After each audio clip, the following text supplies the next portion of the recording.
बहुत पहले की बात है, एक लोमड़ी एक चील की सहेली बन गई। दोनों में दोस्ती हो गई और वो रोजाना मिलने लगे। एक दिन लोमड़ी ने चील से कहा, क्यों ना हम पास रहें। पेट की फिक्र में अक्सर मुझे घर से दावर रहना पड़ता है, जिसकी वजह से मेरे बच्चे घर में अकेले रह जाते हैं, जबकि मेरा पूरा ध्यान बच्चों में लगा रहता है। क्यों ना तुम यहीं कहीं पास ही रहो, कम से कम मेरे बच्चों का तो ख्याल रखोगी।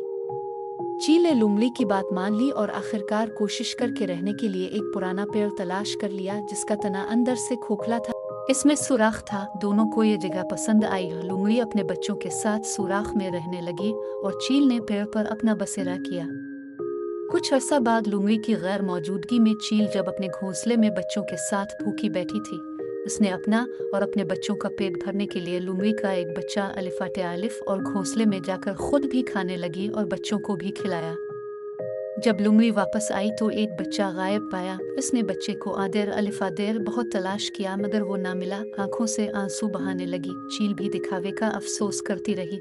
दूसरे दिन लोमड़ी जब जंगल में फिर शिकार करने गई और वापस आई तो एक और बच्चा गायब हो गया। तीसरे दिन भी ऐसा ही हुआ, इसका एक और बच्चा गायब हो गया। चील लोमड़ी के सारे बच्चे खा गई। लोमड़ी का चील पर शक यकीन में बदल गया कि इसके तमाम बच्चे चील ही ने खाए हैं, मगर वो चुप रही। कोई गल्ला शको नहीं किया। हर वक्त रोती रहती और अल्लाह से फरियाद करती रहती, ए अल्लाह, मुझे अलिफाने की ताकत अता फरमा ताकि मैं अपनी दोस्त नुमा दुश्मन चील से अपना बदला ले सकूं। अल्लाह ने लोमड़ी की इल्तिजा सुन ली और चील पर अपना कहर नाजिल किया।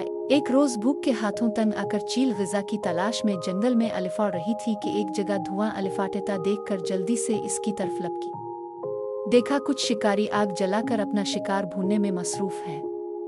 चील का भूख से बुरा हाल हो रहा था। बच्चे भी बहुत भूखे थे। वो सब्र ना कर सकी, एक झपटा मारा और कुछ गोश्त अपने पंजों में अलिफाचक कर घोंसले में ले गई। अलिफादेर भुने हुए गोश्त के साथ कुछ चिंगारियां भी चिपकी हुई थीं। घोंसले में बच्चे हुए घास फूस के तिनकों को आग लग गई। घोंसला भी जलने लगा, तेज हुआ चलने लगी। घोंसले की आग ने इतना मौका ही ना दिया कि चील खुद को और अपने बच्चों को बचा सके। वो तड़प तड़प कर वहां से नीचे गिरने लगे। लोमड़ी ने चील के नीचे गिरते झट से इसे अपने मुंह में जकड़ लिया और खूब चबा चबा कर इसे खा लिया। इस तरह लोमड़ी ने अपने बच्चों का बदला चील से ले लिया।